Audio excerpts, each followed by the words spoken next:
Months ago, a vision came together where Boating Ontario's annual award recipients would be honored in our boardroom in our office in Penetang. The Boating Ontario Wall of Honor was beautifully created to celebrate this moment.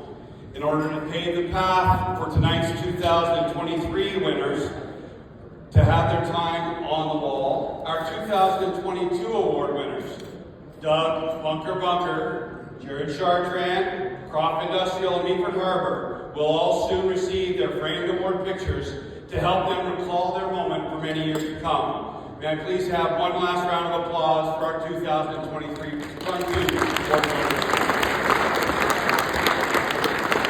And with the pathway now cleared, we will celebrate tonight a total of 5 different awards. The Gord Visionary Award, the Robert J. Eaton Environmental Award, the President's Award, the W.J. Robertson Award, and a Lifetime Membership Award.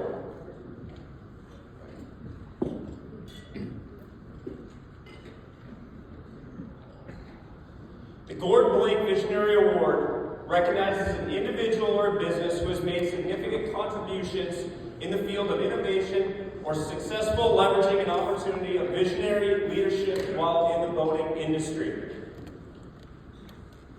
Starting as a dock attendant at the age of 14 and progressing to be a driving force in the family business is a testament to his commitment and passion for over 4 decades in the industry. His decision to pursue a degree in commerce while working at the marine industry reflects his determination to acquire the knowledge and skills that would be required to run the family business for the next 4 decades. What stands out even more about Mr. Dave Brown's decision was to return to university to earn an education degree. Not out of boredom did he do this, but out of the idea to share his expertise and to promote the marine industry to a younger generation. He also took the initiative to create an introduction to marine technician fundamentals in which he taught at St. Lawrence College for several years. His commitment to nurturing the next generation of professionals in our field. Dave's involvement in various communities, especially in the Ministry of Colleges and Universities, highlights his dedication in advancing education and recruiting more individuals in the marine industry. What shows his passion is when he goes around and drives around the local towns and sees people in which he taught are still in the industry, thriving from a career in which he started them in. He also is an active participant in local councils, along with winning to be deputy mayor. So if any of you drive out to Chafee's Locks area and the roads are rough, just ask Dave to fix them, if you would please. That'd be fantastic.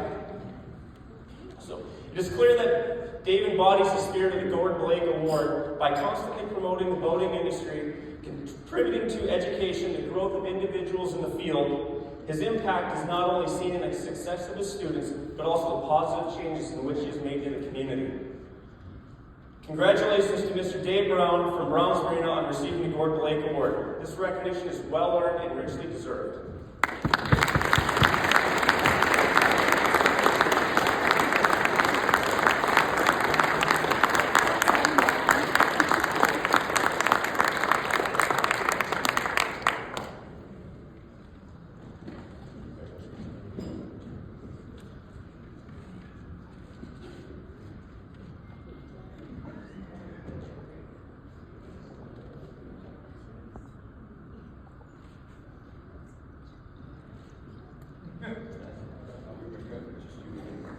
Yep, hold on. No, you can stand here. You want a shot of you alone for the wall of honor? Okay.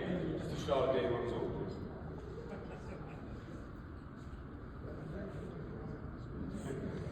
Dave's asking about a fat filter. I'm looking for the skinny shot. For me, not good, buddy.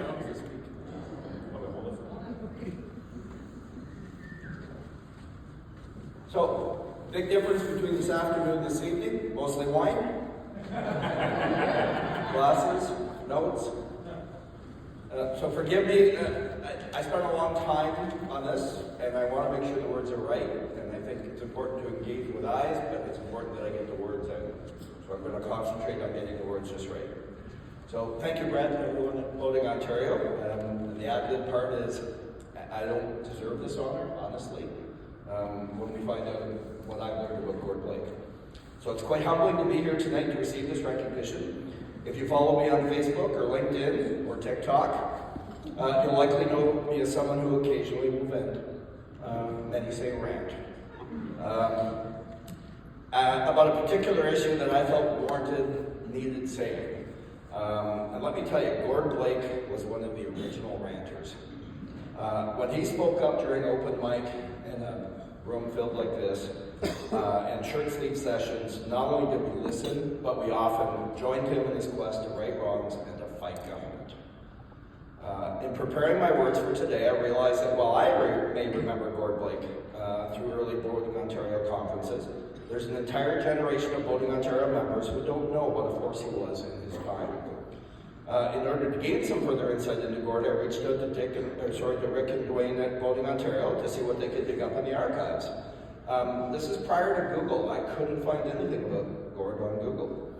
I also connected with Ken McDonald, the past president of Boating Ontario and Gord's friend and colleague at Y Heritage Marina. I then discovered that Jill Snyder of Canadian Boating was Gord's niece and worked for him at the famous, and I can never pronounce this right, Okeechobee Lodge. I received pages of insight into the man, and it turns out I barely knew the depths of his accomplishments. My time doesn't allow me to go into those insights tonight, but Rick has promised to re-honor all award namesakes at future Boating Ontario conferences and perhaps on the website, so their legacy can be revived, so others can learn about and appreciate their contributions and why we honor them every year through these ceremonies.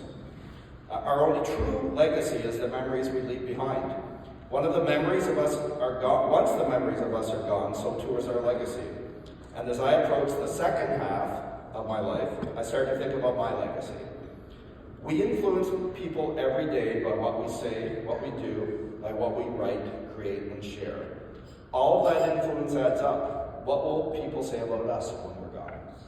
I sure hope it's more bad than good. It's a true honor to receive this award, as it's dedicated to a man whom I admired on many levels. I would like to thank Boating Ontario for the honor, and also acknowledge the sacrifices of my wife, Carol,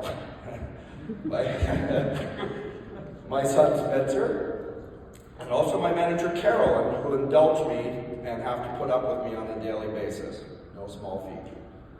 And last but not least, a shout out to my colleague and friend Rob Davidson at Georgian College, who lives and breathes education and training with me in the trenches every day, working on provincial trade committees and teaching in the marine field. I will finish this with a paraphrase quote I live by. If you think staff training and education is expensive, you should see how expensive an untrained workforce is. Thank you.